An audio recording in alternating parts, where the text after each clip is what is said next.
अनाया की माँ अनाया को समझाती है कि देखो बेटा, मुझे तुम्हारा यूं दोस्तों के साथ हर वक्त मिलना मिलना बिल्कुल पसंद नहीं। क्या ये वही लड़का है यान जिसके बारे में तुम बात कर रही थी?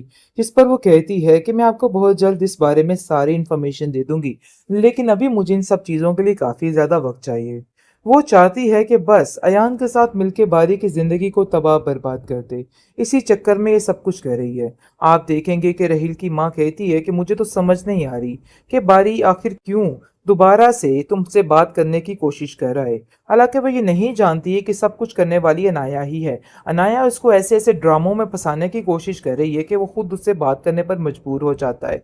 यानी कि बाज दफा कॉल करता है जिस पर वो काफी चीखती चिल्लाती है, लेकिन आप देखेंगे कि परिशे अब बारी को कहती है कि तुम उससे कोई भी बात नहीं करोगे और ना ही फोन पे कुछ कहोगे उसको, क्योंकि मुझे ऐसा लग रहा है कि तुम्हें वो बुरे तरीके से अपनी तरफ करने की कोशिश कर रही है। इन सब चीजों को समझने की कोशिश करो। उसका काफ़ी ज़्यादा दिमाग ख़राब हो चुका है इन बातों को ले लेके। काफ़ी ज़्यादा अनाया परेशान है और सोच रही है कि आखिर ये सब कुछ कैसे होगा। मुझे तो कुछ समझ नहीं आ रही है। अनाया की ये सारी परेशानी अब उसको समझ आ गई है और वो राहील को कहती है कि राहील, मेरी वजह से तुम अपना क्यों सिस्टम ख़राब कर रहे हो? जाओ उन लोगों के घर और जाकर उन लोगों से बात करो और मिनाल को वापस लेके आओ। बारी तुम्हारी बात ज़रूर सुनेगा। जिस पर वो कहता है कि मैं बारी से किसी किस्म की कोई बात नहीं करना चाहता। आखिर वो कौन होता है जिसके बारे में मैं इस किस्म की बात करूं? तो बेहतर यही है कि अब तुम्हें कुछ ना कुछ सोचना होगा। लेकिन जी आप देखेंगे कि मिनाल अपने बाप से कहती है कि मैं अब उस घर में वापस नहीं जाना चाहती। उस घर में जो मेरी हालत हो चुकी है, बस वो मैं ही जानती हूँ। घर के माहौल को देख देख के मेरा दिल काफी ज्यादा परेशान हो जाता है और मुझे समझ नहीं आ रही कि आखिर मैं क्या करूं और क्या ना करूं। मिनाल इस हद तक परेशान हो गई है कि वो उसको छोड़ने पर मजबूर होती जा रही है हो, लेकिन कोई ना कोई वजह तो ज़रूर है। लेकिन आगे से मिनाल इस बात को बताने से इनकार कर देगी और कहेगी कि ऐसी कोई बात नहीं है। तुम बिला वजह की टेंशन ले रहे हो, इसके अलावा और कुछ नहीं। दूसरी तरफ रुमैसा ने जीना माल कर दिया है जुबैदा और उसकी बेटी का, और वो कहती है कि खुदा का वास्ता है, अगर तुम्हें यहाँ पे रहना है ना, तो ज़रा इज्जत और तमीज़ से रहो। मुझे ऐसा लगता है कि तुम्हारा यहाँ पे रहना हमारे लिए वबाले जान बन गया है। आप देखेंगे कि रुमैसा कहती है कि जुबैदा, बहुत जल्द तुम्हें और तुम्हारी बेटी को मैं इस घर से दिक्के देकर निकलवाऊंगी। ये बात तो तुम अपने ज़हन में अच्छे तरीके से बिठा के रख लो। लेकिन जी आप देखेंगे कि वो कहती है कि मुझे यहाँ से कोई नहीं निकाल सकता। लेकिन ये बात भी वो महसूस कर रही है कि आलम दिन ब दिन ज़्यादा जुबैदा की तरफ ही होता चला जा रहा है। उसके दिमाग में ये बैठ चुका है कि जुबैदा बहुत ही अच्छी और होनहार औरत है। वो हर चीज़ में उसको ही प्रेफर करता है। ये बात सुन सुनकर उसका दिमाग खराब हो गया है और वो हर चीज़ में बढ़ चढ़कर हिस्सा लेने की कोशिश कर रही है। इस पर जुबैदा साफ-साफ कह देती है रुमैसा को कि देखो, तुम्हारे साथ मेरी कोई मुकाबलाबाजी नहीं है। तो इसलिए अगर तुम ये सब कुछ सोच रही हो ना कि मैं तुम्हारे साथ को मुकाबला करने की कोशिश कर रही हूँ, तो अपने ज़हन से ये सारी बातें निकाल दो। बहुत ज़्यादा ज़ुबिया परेशान होगी और वो कहती है कि अब हमें कोई ना कोई स्टेप लेना होगा और बल्कि बाबा से इस बारे में बात करनी होगी, क्योंकि मुझे लगता है कि उनको बताना ज़रूरी हो गया है कि रुमैसा आंटी हमारे साथ पीछे से क्या-क्या कर रही हैं। रोज़ के कोई ना कोई फ़ज़ूल काम और फ़ज़ूल बातों में उलझ कर मेरा दिमाग बुरे तरीके से ख़राब हो गया है। जिस पर उसकी माँ कहती है कि बेटा, तुम्हें फ़िक्र करने की ज़रूरत नहीं है, सब ठीक हो जाएगा। बहुत जल्द रुमैसा को खुद ही इस चीज़ का एहसास हो जाएगा। जिस पर ज़ुबिया कहती है कि नहीं, ऐसा नहीं हो सकता। जिस औरत को इतने सालों से एहसास नहीं हुआ, वो आज आपका एहसास क्या करेगी? इसलिए ये बात तो सिर्फ़ और सिर्फ़ कहने वाली है और आप इस बातों को दिल पे मत लें। पर जितनी जल्दी हो सके इनको निकालें यहाँ से। इनकी वजह से मेरा दिमाग खराब हो गया।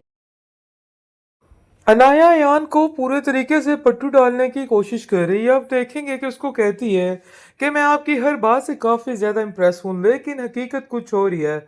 वो अयान से बातचीत बढ़ाकर सिर्फ और सिर्फ बारी को परेशान करने की कोशिश कर रही है।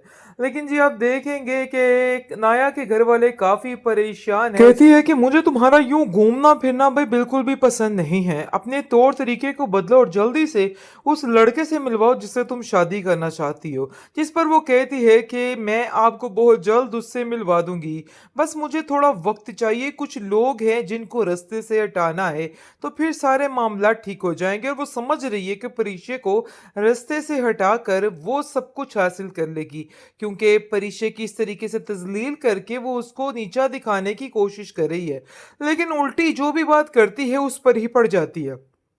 आप देखेंगे कि ऑफिस में बार-बार कॉल करके बारी को तंग करने की कोशिश कर रही है और कहती है कि मुझे ज़रा शॉपिंग पे जाना है। जिस पर बारी उसको साफ इनकार कर देता है और कहता है कि नहीं भई, मैं तुम्हें शॉपिंग पे लेके नहीं जा सकता क्योंकि मेरे पास बिल्कुल भी इन चीज़ों का वक़्त नहीं है। लेकिन अनाया इस बात को लेके अब अकड़ में आ चुकी है और कहती कि चाहे जो मर्ज़ी हो जाए वो अब ये काम करके रहेगी। मतलब ये है कि बारी को अपनी तरफ करके रहना ही उसकी ज़िंदगी का मकसद बन चुका है। और वो साफ-साफ कह देती है कि बारी देखो, मुझे तो ये समझ नहीं आ रही है कि मिनाल ने तुम्हारे दिमाग में ऐसा क्या डाल दिया है, जिसकी वजह से परेशानी तुम्हें हर तरफ सी रहती है। आगे से अब देखेंगे कि मिनाल भी घर में आती है तो काफ़ी दिन गुज़र जाते हैं, जाने का नाम नहीं लेती, जिसकी वजह से बारी काफ़ी परेशान हो जाता है और कहता है कि आखिर ऐसी क्या बात है मिनाल? मुझे ऐसा लगता है कि तुम मुझसे कुछ छुपाने की कोशिश कर रही हो। देखो सच-सच बताओ कि आखिर ऐसा क्या हुआ है जिसकी वजह से तुम परेशान हो, क्योंकि मुझे इतना तो पता है कि तुम इतने दिन रहील के बगैर आकर नहीं रह सकती हो, लेकिन कोई ना कोई वजह तो ज़रूर है। लेकिन आगे से मिनाल इस बात को बताने से इनकार कर देगी और कहेगी कि ऐसी कोई बात नहीं है, तुम बिला वजह की टेंशन ले रहे हो, इसके अलावा और कुछ नहीं। दूसरी तरफ रुमैसा ने जीना माल कर दिया है जुबैदा और उसकी बेटी का, और वो कहती है कि खुदा का वास्ता है, अगर तुम्हें यहाँ पे रहना है ना तो ज़रा इज्जत और तमीज़ से रहो। मुझे ऐसा लगता है कि तुम्हारा यहाँ पे रहना हमारे लिए वबाले जान बन गया है। आप देखेंगे कि रुमैसा कहती है कि ज़ुबैदा बहुत जल्द तुम्हें और तुम्हारी बेटी को मैं इस घर से धिक्के देकर निकलवाऊँगी। ये बात तो तुम अपने ज़हन में अच्छे तरीके से बिठा के रख लो। लेकिन जी आप देखेंगे कि वो कहती है कि मुझे यहाँ से कोई नहीं निकाल सकता। लेकिन ये बात भी वो महसूस कर रही है कि आलम दिन-ब-दिन ज़्यादा ज़ुबैदा की तरफ ही होता चला जा रहा है। उसके दिमाग में ये बैठ चुका है कि ज़ुबैदा बहुत ही अच्छी और होनहार औरत है। वो हर चीज़ में उसको ही प्रेफ़र करता है। ये बात सुन-सुन कर उसका दिमाग ख़राब हो गया है और वो हर चीज़ में बढ़-चढ़ कर हिस्सा लेने की कोशिश कर रही है। इस पर ज़ुबैदा साफ-साफ कह देती है रुमैसा को कि देखो तुम्हारे साथ मेरी कोई मुकाबलाबाज़ी नहीं है। तो इसलिए अगर तुम ये सब कुछ सोच रही हो ना कि मैं तुम्हारे साथ को मुकाबला करने की कोशिश कर रही हूँ, तो अपने ज़हन से ये सारी बातें निकाल दो। बहुत ज़्यादा ज़ुबिया परेशान होगी और वो कहती है कि अब हमें कोई ना कोई स्टेप लेना होगा और बल्कि बाबा से इस बारे में बात करनी होगी, क्योंकि मुझे लगता है कि उनको बताना ज़रूरी हो गया है कि रुमैसा आंटी हमारे साथ पीछे से क्या-क्या कर रही हैं। रोज़ के कोई ना कोई फ़ज़ूल काम और फ़ज़ूल बातों में उलझ कर मेरा दिमाग बुरे तरीके से ख़राब हो गया है। जिस पर उसकी माँ कहती है कि बेटा तुम्हें फ़िक्र करने की ज़रूरत नहीं है, सब ठीक हो जाएगा। बहुत जल्द रुमैसा को खुद ही इस चीज़ का एहसास हो जाएगा। जिस पर ज़ुबिया कहती है कि नहीं, ऐसा नहीं हो सकता।